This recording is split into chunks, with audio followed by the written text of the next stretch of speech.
இன்றைக்கு முன்னணி நடிகர்கள் மட்டுமல்ல, அதற்கு அடுத்த நிலையில் உள்ள நடிகர் நடிகைகளுக்கு கதை சொல்லக்கூட மாத கணக்கில் அலைய வேண்டும். சில ஹீரோக்களிடம் கால்ஷீட் பெற அவர்களுடன் ஆண்டு கணக்கில் அலைந்து கொண்டே இருக்க வேண்டும்.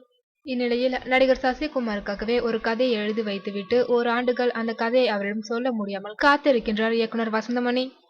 டி.பி. கஜேந்திரனிடம் துணை இயக்குனர், ஜில்லாவில் நேசனுடன் இணை இயக்குனராக பணியாற்றியவர். சசிகுமாரை வைத்து இப்போது வெற்றிவேல் படத்தை இயக்கி முடித்துள்ளார்.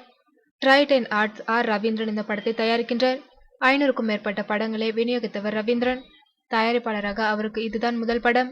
இந்த படத்தில் முக்கிய வேடத்தில் பிரபு, தம்பி ராமையா மற்றும் இளவரசு நடிக்கின்றனர். மியா ஜார்ஜ், நிகிலா மற்றும் வர்ஷா என 3 கதாநாயகிகள். இயக்குனர் வசந்தமணியிடம் கதை பற்றி கேட்டதற்கு, காதலையும் குடும்பத்தையும் மையமாக வைத்து எடுக்கப்பட்டுள்ள இப்படத்தில் நகைச்சுவை, ஆக்ஷன், சென்டிமெண்ட் என அனைத்தும் உண்டு. இந்த படத்தின் கதையை சசிகுமாரை மனதில் வைத்துதான் எழுதினேன். ஆனால் அவரிடம் நேரில் சொல்ல வாய்ப்பே கிடைக்கவில்லை.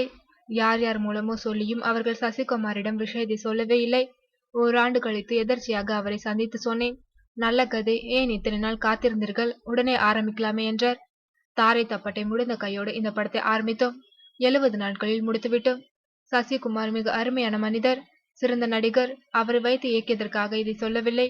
தான் ஒரு இயக்குனர் என்றாலும் என் சுதந்திரம் இம்மி அளவிற்கும் பாதிக்காமல் பார்த்து கொண்டார் என்றார்.